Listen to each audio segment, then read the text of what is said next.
ये नमाज़ुनि में बंदि कयो इहो जेके फ़ोनियूं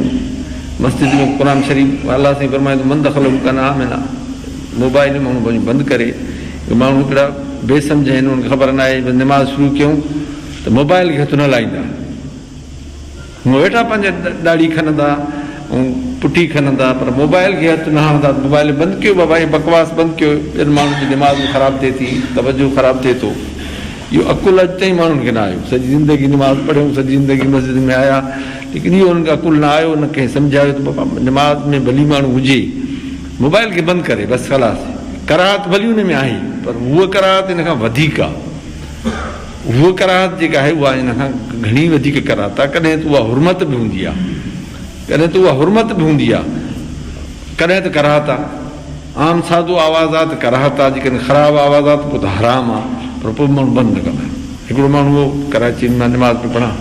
भर्सां छिके सां हलाई उन में बाक़ाइदे उहो हलनि पिया साज़ सुरूद मां चयोमांसि अड़े हे ख़ुदा जा माना हे छो बंदि छो थो करे मस्जिद में बीठा आहियूं यकी सभिनी जी नमाज़ ख़राबु थी मूंखे मौलवियुनि झलियो आहे त मस्जिद नमाज़ में जेको हरकत न कबी आहे नमाज़ चुप करे पढ़बी आहे अड़े हा उहो नमाज़ चुप करे पढ़बी आहे त हीउ जेको तूं बंदि करे थो इन लाइ तोखे नमाज़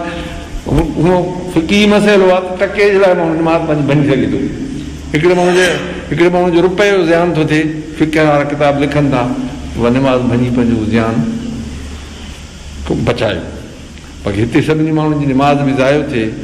ऐं सभिनी माण्हुनि ऐं तंहिंखां सवाइ कराहत हिकिड़ी मकरू अमल उहो बि शाया थिए ऐं कॾहिं कॾहिं मलून आवाज़ बि ज़ाहिर थिए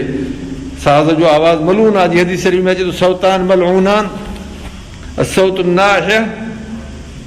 व सौतुल मज़ामीर ओ कमा क़ाल नबी सल्लल्लाहु अलैहि वसल्लम हुज़ूर सजन फरमाईंदा ॿ आवाज़ जेके उन्हनि ते ख़ुदा जी लानत आहे हिकिड़ो सौत नाहिया जो माना जेको नौहा फ़ानी आहे